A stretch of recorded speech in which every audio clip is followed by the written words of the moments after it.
Hello everyone, I welcome you all to my Day 2 React.js in-depth tutorial. So this is my channel, this is the URL of my channel, where you will find videos on React.js, the crash course on React.js. There are 5 videos on React.js where you will learn from beginner to advanced concept, the Redux concept, the Redux and Firebase concept in React.js. Even you will find videos on Angular 8. There are 8 videos on Angular 8. Those who are interested to learn Angular 8, they can also go through this. You'll find videos on other stuff such as the HTML, CSS. So you'll find all kind of videos here in my channel. Okay. So if you see, you'll find 3 videos on CSS3, 4 videos on HTML5. Those who are interested to learn CSS3 and HTML5, they also can go through this. So today is day 2 of React.js in-depth tutorial. So we'll cover some interesting concept in React.js today. So without wasting any time, let's jump to our today's session. So here, so this is our project structure that we have created up to day 1. So today what we'll learn, like how about the component concept in React.js. So this is my app.js file. This is our main component, the root component. So React.js is a component based framework. Everything in React.js is a component. So we have a root component. The root component is app component. It can be any other component also. You can make any other component as root component. So by convention, the root component is app component. We can nested as many child components within this root component. So I have created a class name as app. It should be same as the file name, and it is extending the component class. So we have to import component from React library. Then this component class has a method, render method, that we want to override here. So extends is an inheritance concept. Those who knows Java, they will be able to figure it out. So don't worry. So this is the syntax. We have to extend component, and this component has a render method, and that render method we need to override here. In this render method, what we have written, in this render method always you have to return some HTML code, some template code. So this is the render method expect to return a template, an HTML code. So it's a return statement. So I have given a parenthesis, within that I have written some HTML code. But actually, let me make you clear you that it is not actually an HTML. It's a JSX code, the JavaScript code. So using JSX we can write the code same as HTML, but actually it is not an HTML, it's a JavaScript code. Okay, so we have to return something in the render method. So earlier, before the development of JSX, we are using traditional way of creating the DOM, creating our elements to display. So the traditional way I will show you before coming to JSX. So this is the traditional way. We have to return any template. For that we have to use react.createElement. As we have to use React, that's why we have to import React from React library. So it has a function createElement, in which we have to provide the selector, the element that we want to create, then the configuration for that element, like whatever the parameter that you want to send, all those kind of configuration for this element, then content of that element. So let me adjust it so that we can see the browser. So this is like, if we execute this, it will create a div tag. Within the div tag, it has a content of hello everyone. So let me save it. So once you save it, this dot symbol in Visual Studio Code becomes cross symbol. So always save it if you are changing something in the code. Then only that will be reflected in the browser. So let me save it. So this dot symbol goes into cross symbol. So if you see, so let me adjust the browser. Okay. If you see, we are seeing hello everyone. The content. So it is within the div tag. How we can confirm with whether it is in div tag? So you have to do right click, inspect element. Okay. So if you see, we have a div id equal to root that I covered in my day 1 class. This is coming from this index.html file, in which we have a div having id as root. Everything will get injected within this div, whatever we write in the component. Okay, so this is the div. So we have a div of id equal to root. Within that div, we have written hello everyone. This is the div that we have created in app component by using react.createElement. Okay, so that's why this is now displaying within the div. Okay, this is how we can verify. So this is an easy way of creating an element. Let's create a nested element, because what I want is nested means I want within the div tag I need an h1 tag. How we can do that? Let me uncomment this. Okay, so we have a react.createElement. We have a div. We don't need any configuration. If you don't need any configuration is usually an object. We can give an empty object, or you can give null also. That also works. Then within the div we need an h1 tag. Then this is the content for h1 tag, because we are displaying within the h1 tag. Okay, so if we'll save this, so what it is displaying? This is displaying this h1 up to this. It is treating as a content for the div. It is not treating h1 as the element. It is treating h1 as the content for the div. If you inspect element, you will see within the div tag we are seeing h1 as well as the content. So we are not getting the h1 element tag. It is treated as a content. So this is not what we need. So we'll comment this, we'll uncomment this. For creating a nested element, what we have to do, we have to write something div, then it's a configuration. Here we can provide null value also. For timing, let me give null value.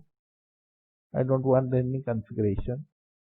Then we want to create an h1 element within the div. That's why we have to do react.createElement. Again we have to repeat the same code. Then the selector that we want to create, this will be created within the div tag. Then we don't need any configuration for h1 and the content for h1. Okay, so this is the syntax for creating a h1 tag within the div tag. We have to repeat this react.createElement.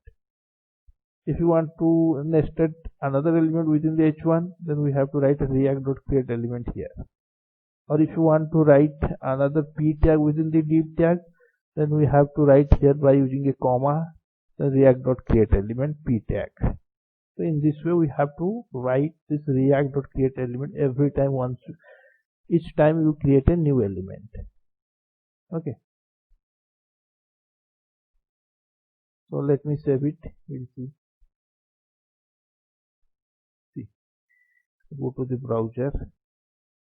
Now we are getting hi all, welcome to React.js, same as before.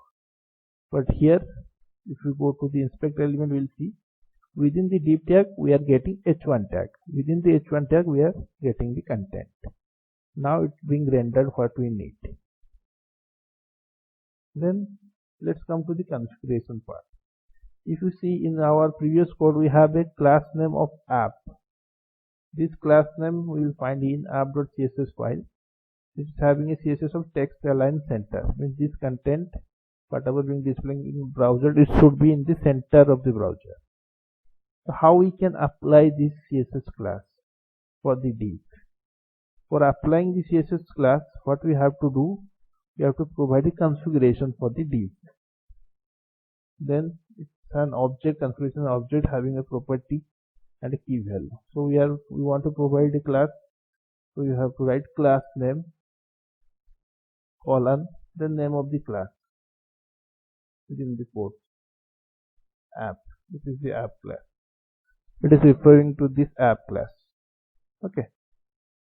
So if you see the difference, here we are using class name. We cannot use class because class is a reserved keyword in JavaScript. Class means this class.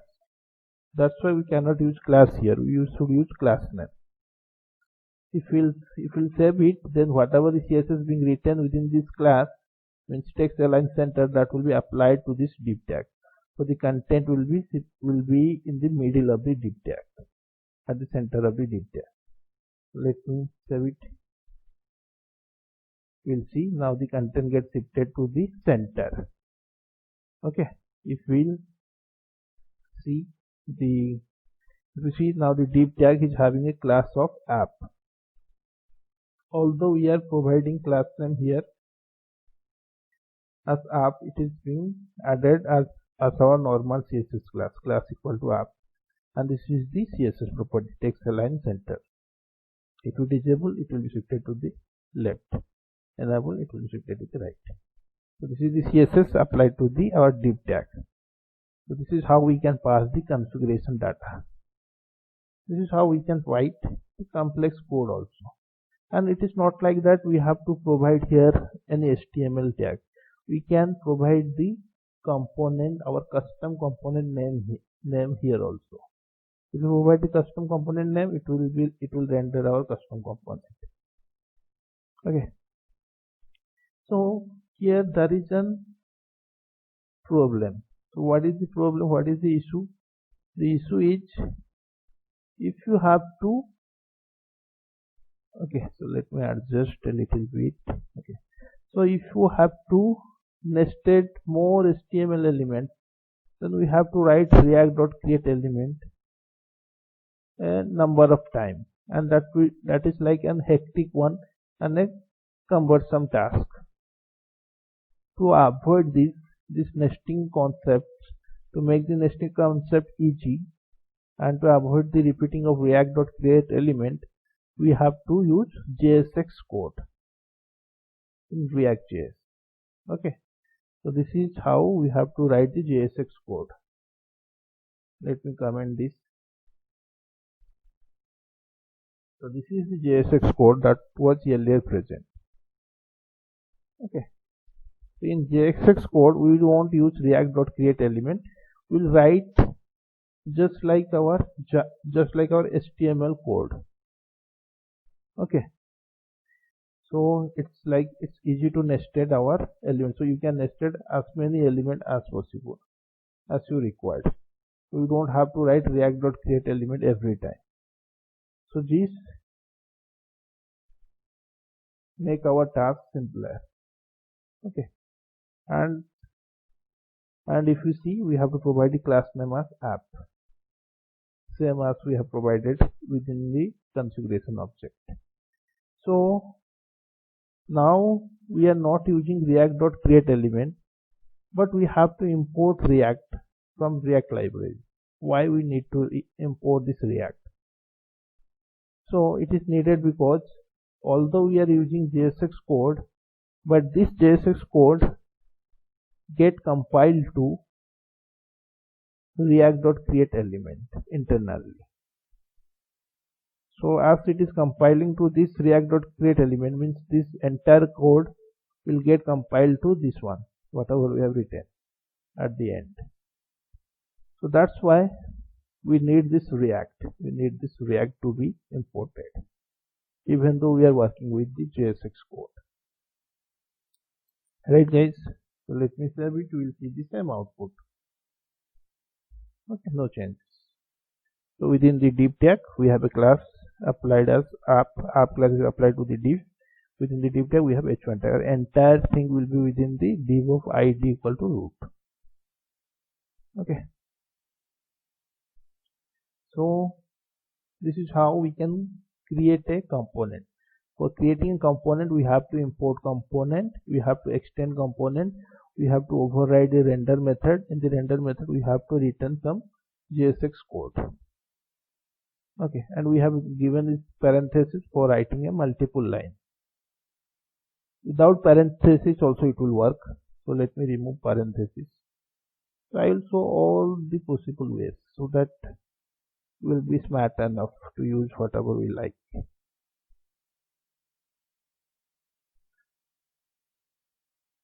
So now we have removed the parenthesis, so it means we are returning the div tag. Within this div tag we have one h1 element.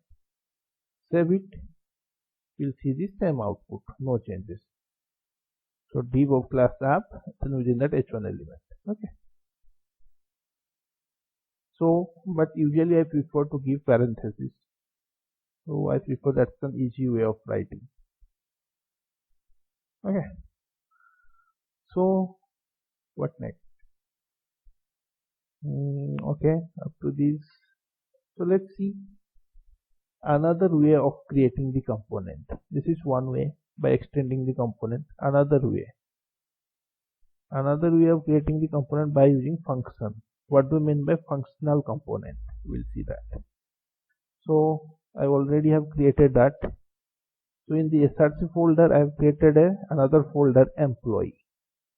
So by convention I usually prefer to name it in a capital, like first letter should be in uppercase because it's a component folder. Within that I have created a component employee.js component. That also first letter is uppercase. I usually prefer it, but that is not the convention. But we have to, like, for better documentation we have to use the same convention.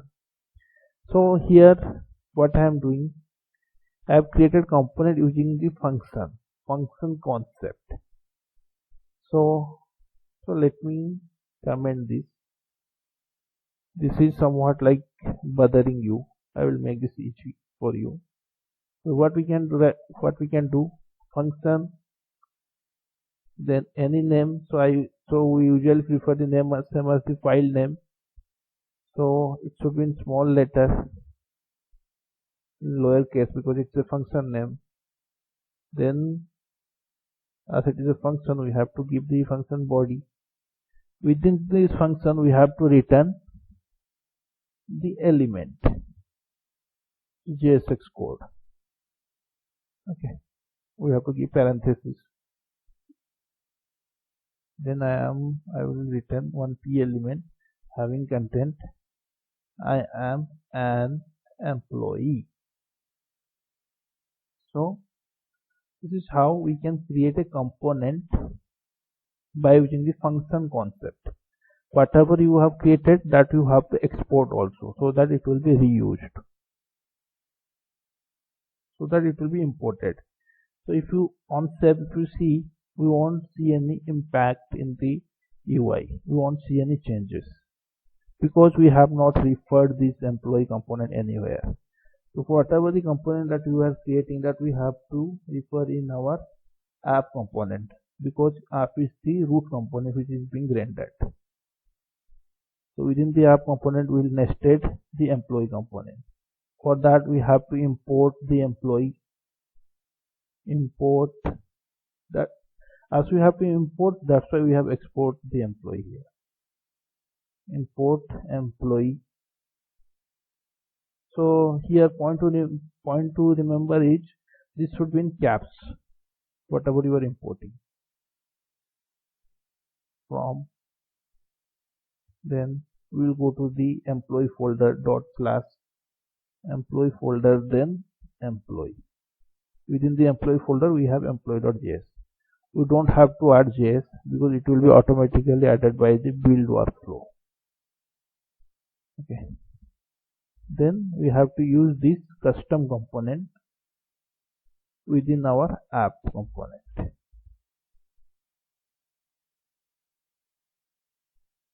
Okay, so it's just like the HTML tag. Let me save it. You will see now the change. This is coming from the app component. Okay, so let me adjust my code. This is coming from the app component. Hi all, welcome to React.js. And I am an employee coming from this employee component. This employee component where I have written I am an employee. So if you do inspect element, then also you'll see we have a div of root. Within the div we have a app component having the parent div as having a class of app, this one. Within this parent div we have h1 element. Within that we have an employee component. So we have an employee component. So if you see, we won't see this tag in the inspect element. We are seeing the content. Okay, so this is the content P selected that we are returning from the employee component. I am an employee. Okay, this is how we can nested one component another within the root component so that it will be rendered. But we don't want anything to be written within this employee tag. That's why we don't need this end tag. We'll end where we started. So we'll keep this one, this. So if we'll save, it will having the same impact, no changes. Okay. So what is now the question arises? What is the advantage of using this employee component? We can use this P tag directly without using the employee component. We can also write this P component within the app.js app component like this. Then also it will be rendered, no impact. So why we have used the employee component? What is the advantage? We'll come to that. So there mainly I believe there are two advantages. One is for the complex app in the real project, if you write everything within the app component, then app component get crowded. That's why we'll split the code to some child component so that it is easy for maintenance. If there is something with the employee related information, user will go to the developer, will go to the employee component directly, and developer will change whatever the rectification if needed. In this way maintenance get easy and our app component won't get crowded. Second advantage is we can reuse this employee component.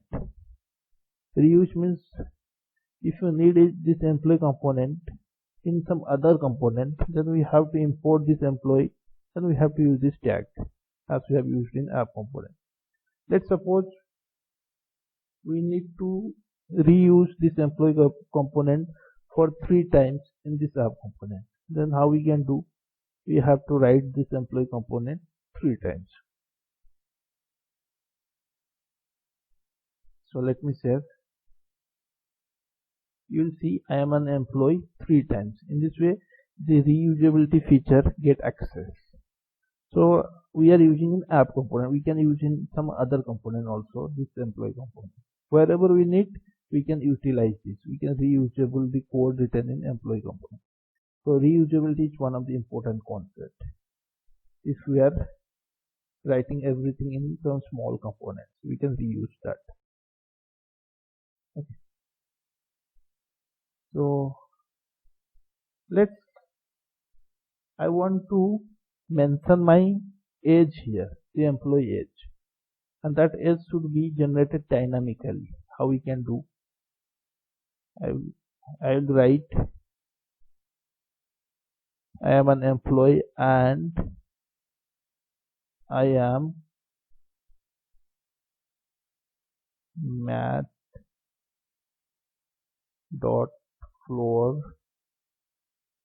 So floor should be in small letter. floor. Within the math.floor we will use math.floor is used for rounding the number.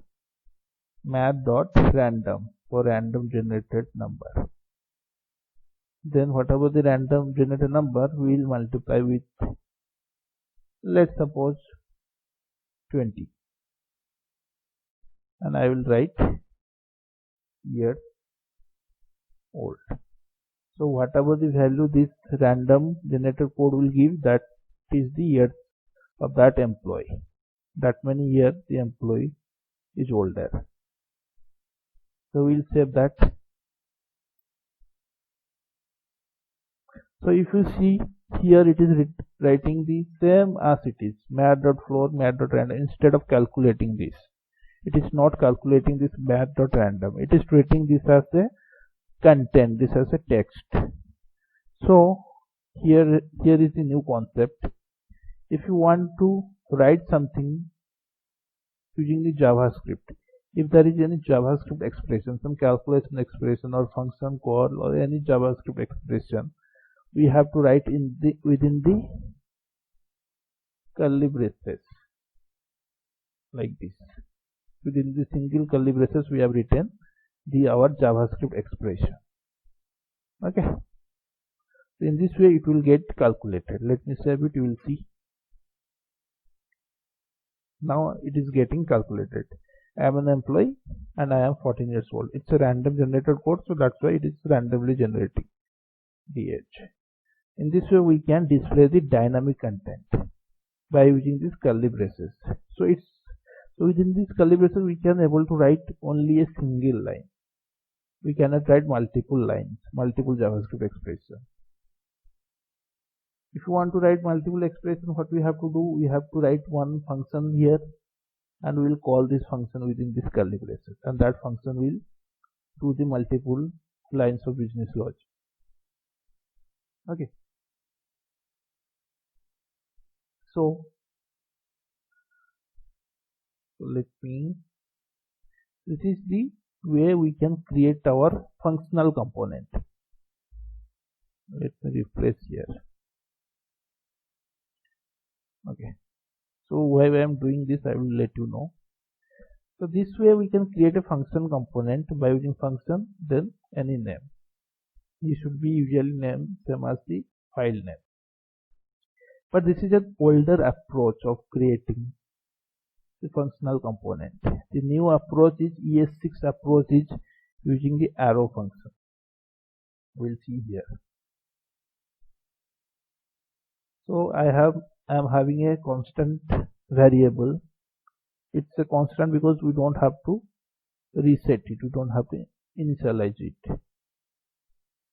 So this constant employee is storing a function. This is a function, this is an arrow function, flat arrow function. Here we can give the parameter for the function. It's an arrow. Then here comes the body of the function. Within this function, as it is written here, we have to return some JSX code. It's a return statement, and this is the same JSX code. If we'll save it, it will generate the same UI, no changes. So it's a new way of creating the functional component by using arrow function. There are a lot of advantages of creating this arrow function, this way of creating the functional component. One main advantage is we can able to access our this keyword. Here it is not, we could not able to access this keyword, but in the arrow function we can able to access this keyword. And same, and the below thing is same as it is. We have to export that function so that it will be imported. And another important concept is, so if we see in the app component, we have a root div element. Within this div element we are writing the nested element. Why it is needed? Let's suppose if I want to add one p element. If I am adding here p, I will write my name is Anil. If I write, if you see, it's giving the compilation error. We could not return multiple elements from a single return statement. We have to return a single element. So that's why if you want to include this p element, we have to include within the root div element, like here, wherever you want within the div. If I will save, I will get my name is Anil. No error. That's why from the return statement it should return a single element. Within that we can write as many element as you want. Okay, let's leave it like same as for the functional component.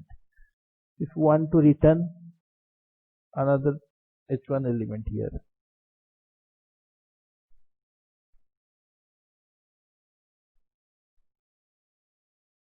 hello everyone. If you see, I am getting a compilation error. We cannot return more than one element. That's why we can rectify this if we will include within a div tag and its parent element. If we include these two within the div tag,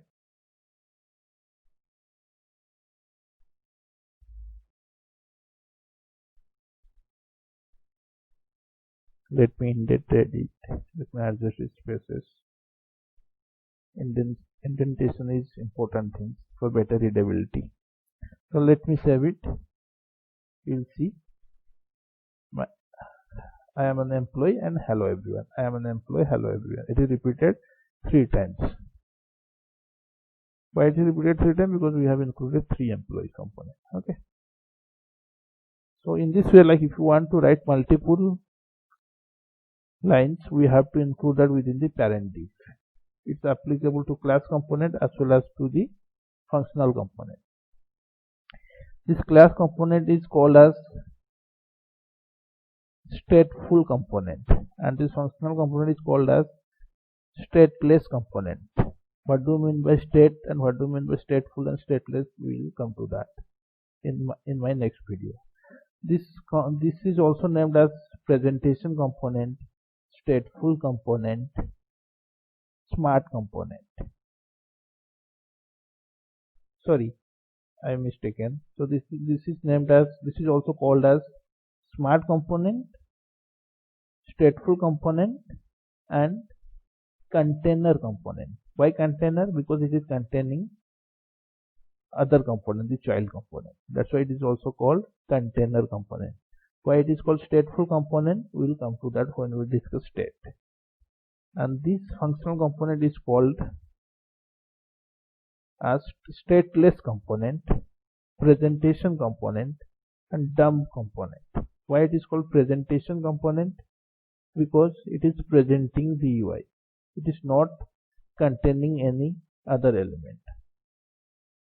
And why it is called stateless component? We will come to that when we discuss state concept and React.js. Just remember, these are some of the names. Okay, so thank you guys for watching. We'll meet again in my day 3 tutorial with some new concept. Bye.